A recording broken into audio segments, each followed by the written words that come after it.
चलें? तो अभी हेडिंग लगाएंगे वक्रता त्रिज्या और फोकस दूरी में समय, relation between centre of curvature and focal length. ठीक, आओ शुरू करते हैं।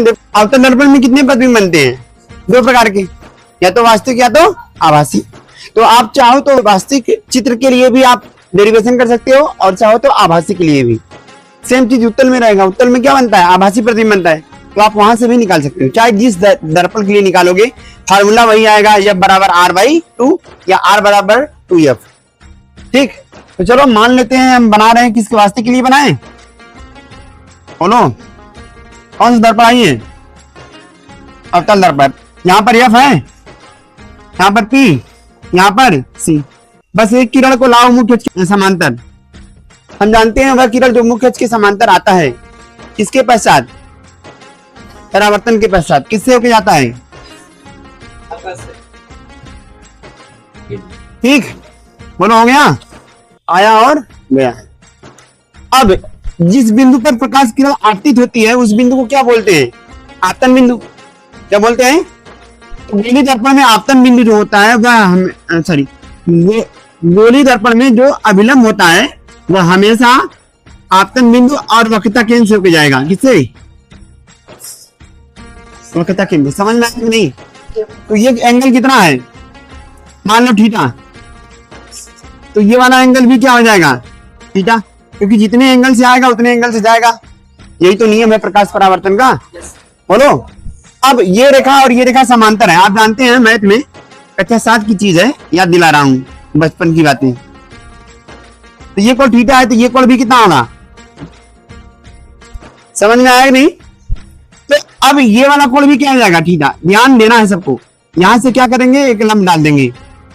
मान लीजिए यहां पर एक पॉइंट यम है, यम पी के इतना ज्यादा पास है, यम पी के इतना ज्यादा पास है कि एफ एम का हो चाहे पी एफ का हो, बात एक ही है। बोलो, ये वाली दूरी नगण्य मानी गई है। कितनी मानी गई है? समझ में आ रहा है या नहीं आ रहा है? आ रहा है तो चैनल सब्सक्राइब करो। क्लियर हुआ? बोलो भाई। अब चलिए वापस आते हैं। क्या कहेंगे? दो तरीके से इसको प्रूव करना है। तो पहला तरीका हम लोग करते हैं, इस फिगर को देखते हैं। ये त्रिभुज बन रहा है क्या? आप देख पा रहे हैं? एक बड़ा सा त्रिभुज। यहाँ पे नाम ले लो, यहाँ चलो अर्जुन, यहाँ पर ए ले लिया मैंने, यहाँ एम ले लो या डी ले लो, जो तुम्हें अच्छा लगे। क्या लूं? एम तो ऑलरेडी ले लिया, तो डी ले लिया। ठीक है। एडी एक आपतित किरण है जो दर्पण के किसी बिंदु डी पर आपतित होती है और कितना कोण? थीटा कोण बनाते हुए एफ से परावर्तित हो जाती है। ठीक है, या एफ से होते हुए परावर्तित हो जाती है। तो अब इस त्रिभुज में आ जाओ। एक बड़ा सा त्रिभुज आपको दिख रहा होगा। ये कोण कितने अंश का है? लिखेंगे समकोण त्रिभुज। बोलो, समकोण त्रिभुज नाम बोलना है कुछ? बोलो भाई। हाँ, सीएमडी कह दूं तो? चलो बात हो गई। तो देखो, ये कोण है, ये सामने वाली भुजा लंब है। ये क्या है? आधार। किस त्रिकोणमितीय अनुपात में लंब आता है और आधार आता है? बहुत सही, लंब आता है और आधार आता है। इसीलिए तुम लोग बायो पढ़ रहे हो।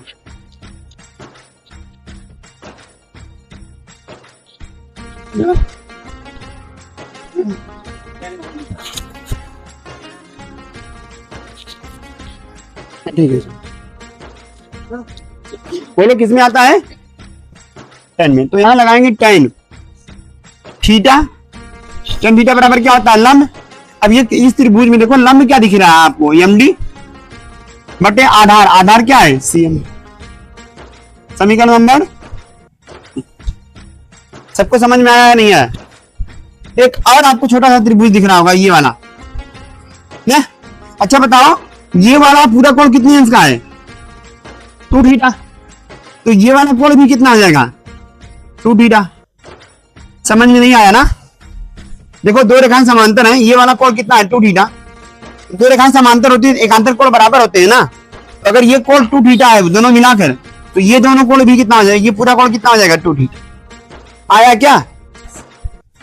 फिर से लगाओ इस त्रिभुज में, ये समकोण त्रिभुज का नाम बोलो, FMD।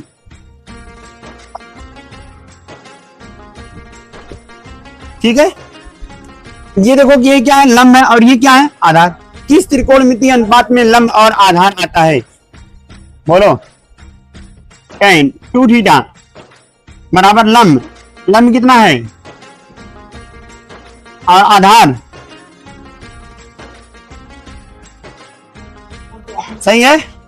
अरे बोलो, अगर दर्पण का द्वारक, द्वारक मतलब ये कितना मुड़ा हुआ है ना, ये द्वारक अगर छोटा रखा जाए, इसकी वक्रता जो मुड़ रही है वो कम रखी जाए, तो tan, ये जो tan थीटा है केवल थीटा के बराबर होगा, और जो tan 2 थीटा है वो भी किसके बराबर होगा, 2 थीटा के। छोटे द्वारक के लिए किसी भी त्रिकोणमितीय अनुपात का मान उसके कोण के बराबर होता है। अगर ये sin 2 थीटा रहता तो ये केवल 2 थीटा के बराबर होता, cos 2 थीटा रहता तो केवल 2 थीटा के बराबर होता, tan 2 थीटा है तो केवल 2 थीटा के बराबर होगा। कब, जब दर्पण का द्वारक छोटा होगा तब। समझ में आया कि नहीं आया? तो दर्पण के यहां लिखेंगे छोटे दर्पण के द्वारक के लिए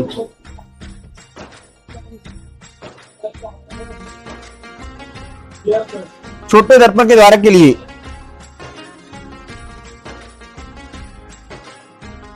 tan थीटा लगभग बराबर होगा किसके, थीटा के, और ये बराबर हो जाएगा MD बटे CM। सही है।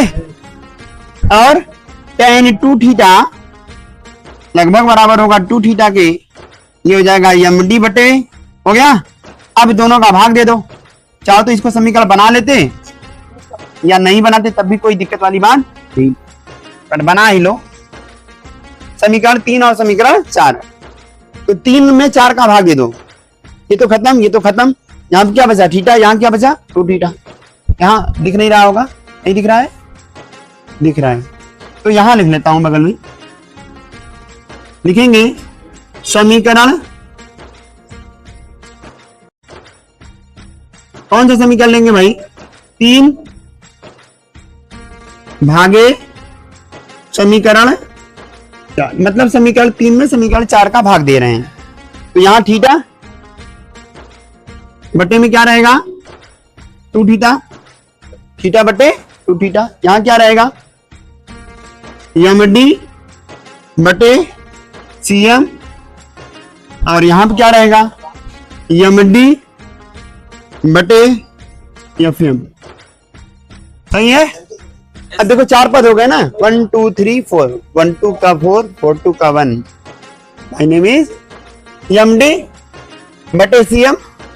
जब 4 पद हो जाते हैं तो नीचे के 2 पद पलट दो, तो ये FM ऊपर और MD से MD बोल ना। और सुनो, FM किसके बराबर होगा, मैंने अभी आपको बताया था, FM किसके बराबर होगा, PF के, क्योंकि ये वाली दूरी बहुत कम है।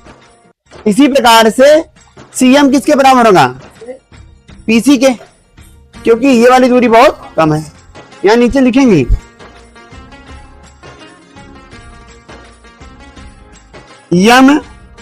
MP के बहुत पास है, पास नहीं लिखोगे तो नजदीक लिख दोगे, नहीं नजदीक लिखोगे तो करीब लिख देना ना।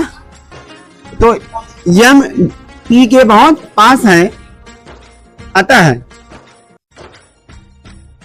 जो हमारा FM रहेगा ये बदल जाएगा किससे, FP से या PF से, तथा M के स्थान पे P कर दो बस, तथा ये हमारे पास जो CM है ये लगभग बराबर हो जाएगा CP की।